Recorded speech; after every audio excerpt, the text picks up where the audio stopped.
Many people are considering making a change to EXP Realty right now for good reason, and I wanted to talk to you quickly about two different options when considering EXP. Option number one, and the most common option, is going out as a solo agent with EXP. And option number two is joining a team within EXP. Both are fantastic options, and we're going to jump into why one might be a better fit for you. What's up, guys? My name is Kevin Hawkins. I'm a real estate broker and a team leader here with EXP, and I wanted to talk to you about some of my thoughts on why both of these options need to be considered, obviously, and which one might be better fit for you. I think, first of all, let's jump into the solo option and where that's got strengths and where the team has strengths and what might be a better fit for you.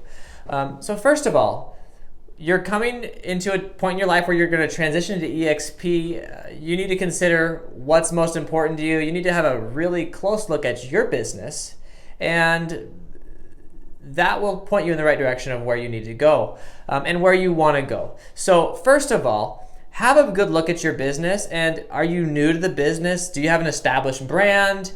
Do you feel that you can go out on your own and make a go at it? You're not necessarily on your own with EXP if you go out as a solo agent, but you're not necessarily going to be able to leverage your business in the same way you did at your previous brokerage. You're not going to be able to leverage it like you would if you were at a team.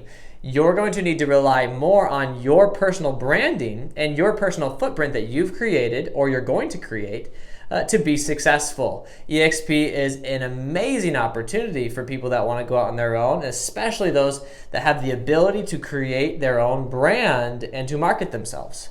That's an amazing option. The second option is considering going on a team.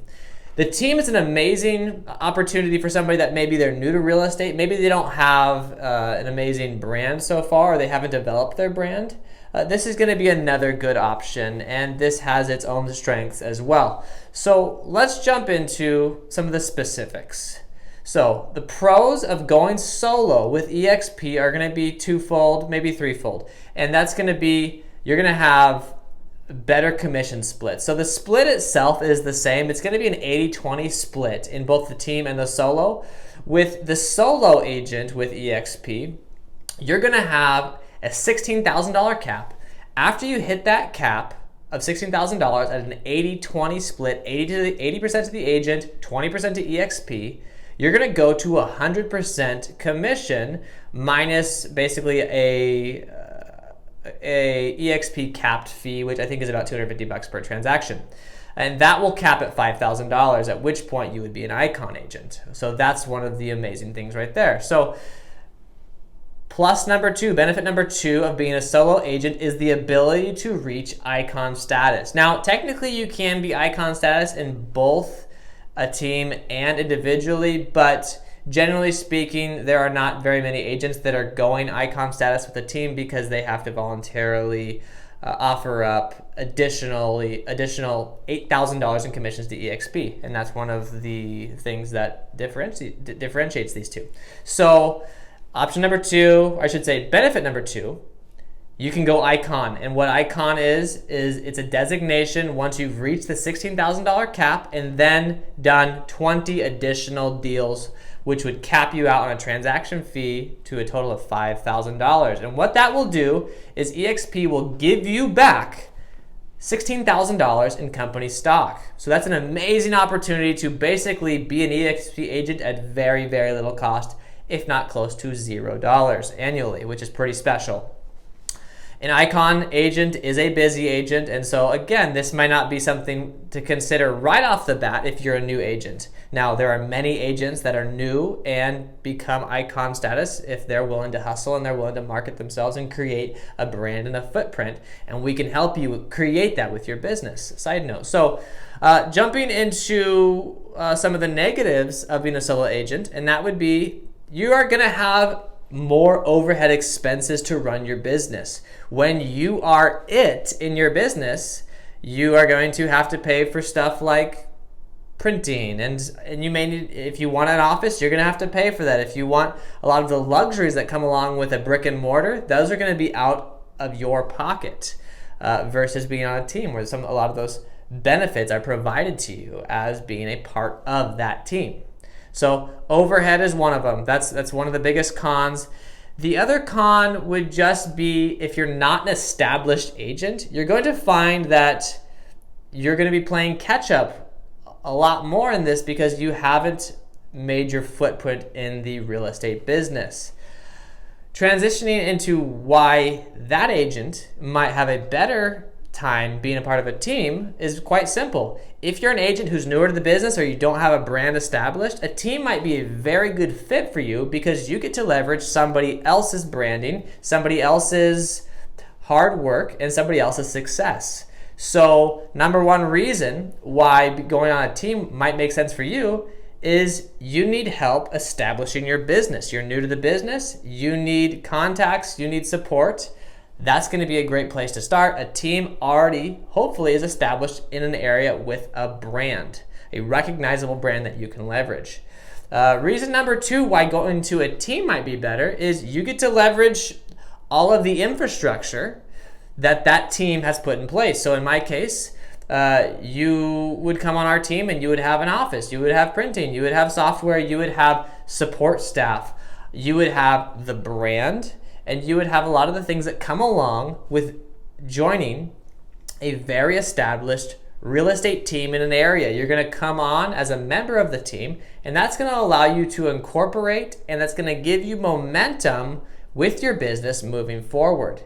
The other things that a team will offer you is, number one, really beyond that momentum, they're going to offer it to you in those resources, but hopefully they're going to offer it to you in more business, leads, sales closed. And so this is a big deal for a lot of agents walking into a career, especially on where we're at now, where the market's tapering off, maybe it's stabilizing, maybe it's on its way down. This might be a fantastic option for those of you that are still generating momentum in your business. Hopefully this team could give you a little bit more momentum to make more sense of being in the business and getting you moving towards that huge success that you want.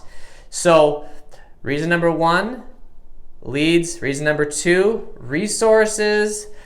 Beyond that, I would really hope that a team that you would consider joining will offer you, especially newer agents, coaching and mentorship. There is a lot of numbers out there, and I'm not going to go through them, but essentially the idea is agents that don't have a mentor or a coach have a significantly higher probability of not succeeding in the real estate business. In my experience, in my 12 years in the business, I have found that the agents, including myself and all of those that I've trained over the years, have a huge difference in the amount of success when they have a coach or a mentor, continued mentor, than those agents that don't. It's unbelievable, actually. So all of the agents that I've trained, they are all top producers in the community that we live in. And what that allows them to do is to leverage my experience, leverage my knowledge and the opportunity to maybe shed business that I wouldn't necessarily give them. These are the benefits of being on a team. So focus on, when you're considering this, focus on where your business is at and where you'd like to be. If you're new, consider joining a team. If you don't have momentum, consider joining a team. If you are a established real estate agent and you've been at the same brand X Realty for the last 20 years and you're killing it every year and you are used to being a part of a brokerage, well, you know what? Coming on a team might make you feel good, but it may not necessarily be a necessary fit for you because you might have a very established business. If you already have that established business, again, you still might benefit from the leverage that a team gives you, but you might also consider going out on your own.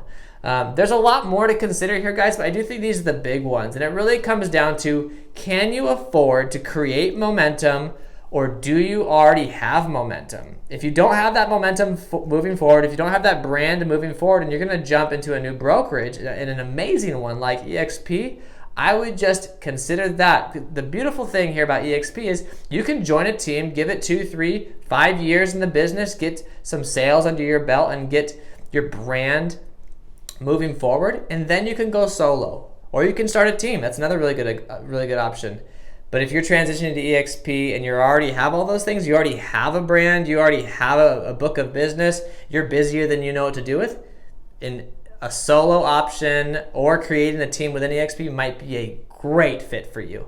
There are so many benefits. We're going to create more content like this moving forward on what the benefits of EXP, both solo and both team, are going to look like. But from now, this is about what we've got. So go ahead, hit that subscribe button. If you like this content, please hit the thumbs up, share it to the people that you know. Excited to be here working with you, and we'll see you on the next one.